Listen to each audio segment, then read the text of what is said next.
Където спрях предния път, оттам продължавам. Нямам много голяма SD карта на този фотоапарат. Телефона изгря и си чака неговите настройки. Няма да давам нищо, просто next. Да видиш, че в настройките вече всичко е официално. KS разпознава телефона ми. Общо взето всичко е наред.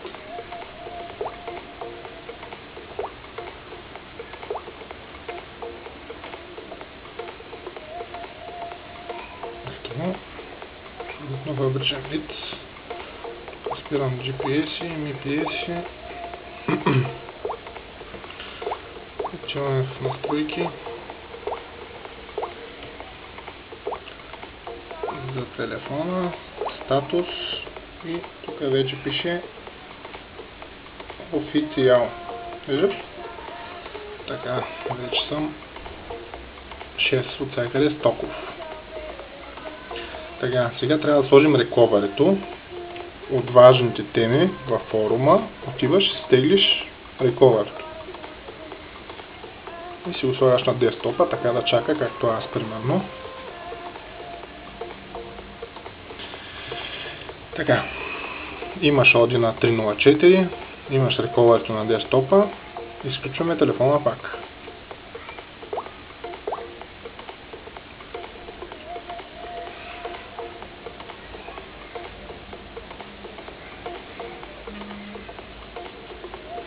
Така, пак влизаш в Download Mode. Home бутона, Power бутона и волуме Down. Задържаш за усилване и намаляне звука надолу. Значи, задържаш надолу, Home бутона и Power бутона.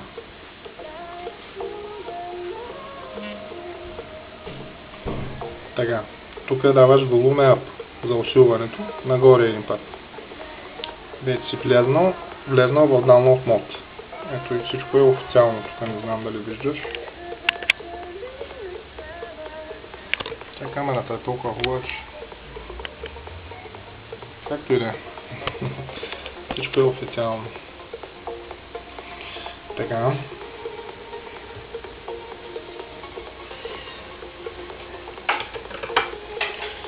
Ще взема кабелчето.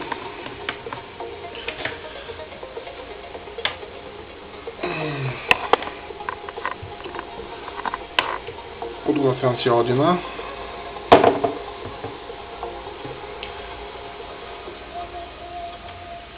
Ето, влизам в Audi.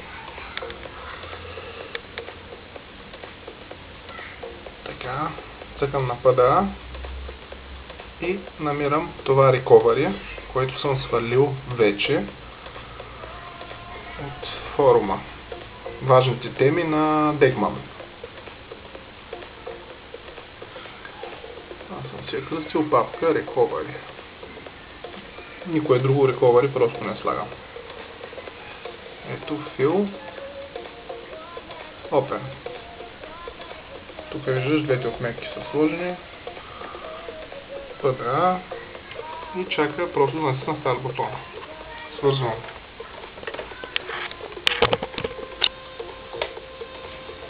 Телефона с USB кабела.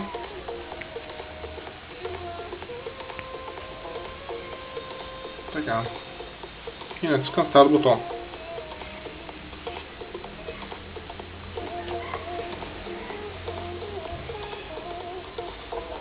Бързо става, може би за 2-3 секунди. Телефона извибрира, рестартира се. И пак си изгрява нормално. Обаче вече имаш recovery.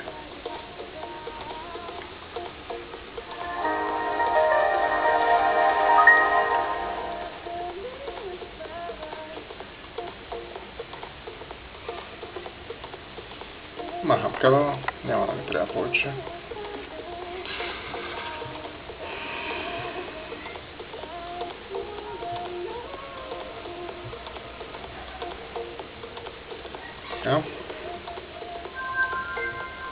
Пак си изключвам телефона, вече имам recovery, нали?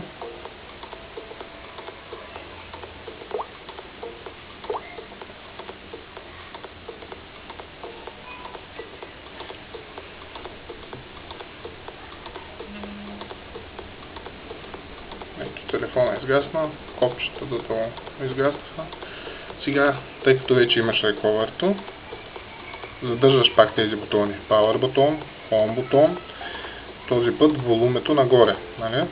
Задържаш ги, докато излезе надпис на Samsung с едни сини буквички горе. Когато излезе, пускаш копчета. Ето, пуснах ги. И чакаш, за да влезеш в Recovery. Влезнал си в Recovery и горе-долу изглежда така. Навигираш с бутоните отстрани. Или ако искаш, може да навигираш с тези бутони тук, но на мен лично не ми е удобно с тях. Не знам защо. Къде ги пипам, вибрира там и чудеса стават понякога, без да искам.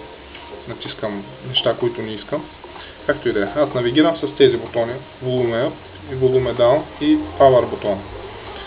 Значи, свалил съм си на Nico Roma, който е на десктопа, нали? Свалил съм си го и съм си го сложил на SD картата. Той си чака там да бъде инсталиран. Сега, какво трябва да направя? Да стигна до него, нали? Първо можеш да направиш един Wipe Data Factory Reset, ако искаш, разбира се, но в случая аз ще направя просто да видиш. Значи навигирам до Wipe Data Factory Reset. Аз натискам Clean to Install a New ROM. Демек да направиш Wipe за инсталация на нов ROM. Така ще направя. Ето.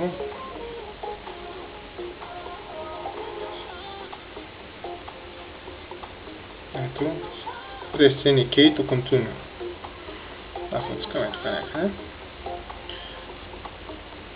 Така. След това отивам до Install Zip. Тук имаш опции. Choice Zip from SD card, демек от телефона, или Choice Zip from External SD card, или от SD card. Нали? Рома на Nico ми е в SD card. Цъкам и го търся къде е. Къде? Ето го ромчето. Има разни други Omega, Galaxy, там Foxhound и всякакви такива. Ето. Цъкам един път Power бутона и иска потвърждение. Цъкам още един път и телефончето започва, по-точно ромчето започва да се инсталира.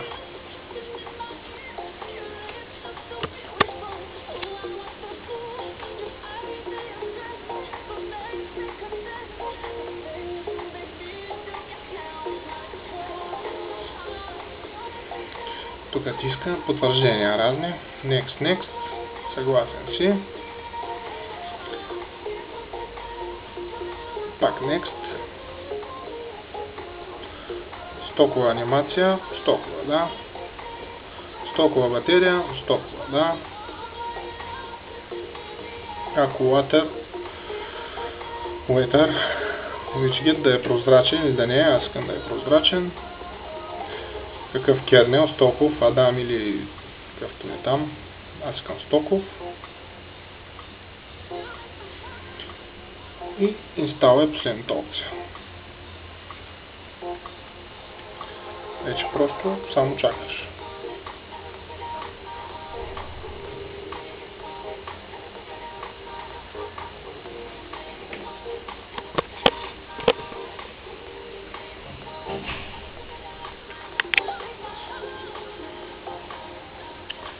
Може би към зеленски. И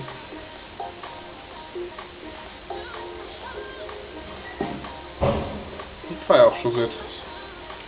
След малко ще има още един Next, да се ребутне телефона и си перфектен.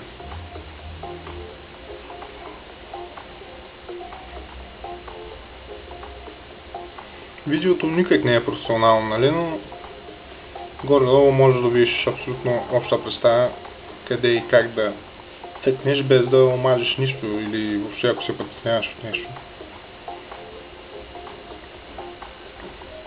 С тия две видеа, които ти направих, може да се връщаш към стоково, да се слагаш ромове, recovery и всякакви такива подобни. Модове, ако стигнеш и до тях, примерно.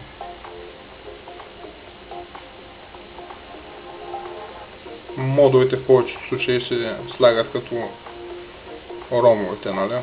През рекавери и просто ги инсталираш. В повечето случаи.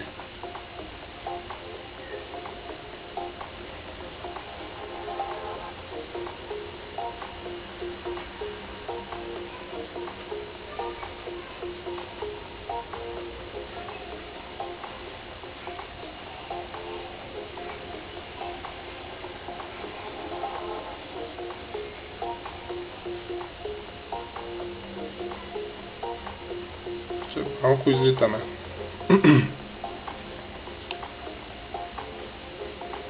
Finish it. Хоп. Всичко е готово. Имаш една опцийка Next. Рестартирай устройството. End. Готови сме.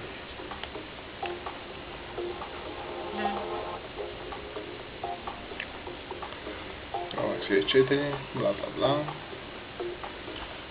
Тук ще изчакаш горе-долу пак към 30-40 секунди.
Тут тръгва, като леко извибрира и копчета светнат, всичко е наред.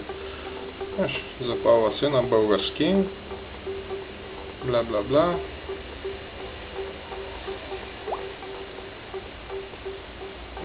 Следващ. Иска за Wi-Fi да добавя. Няма да добавя нищо.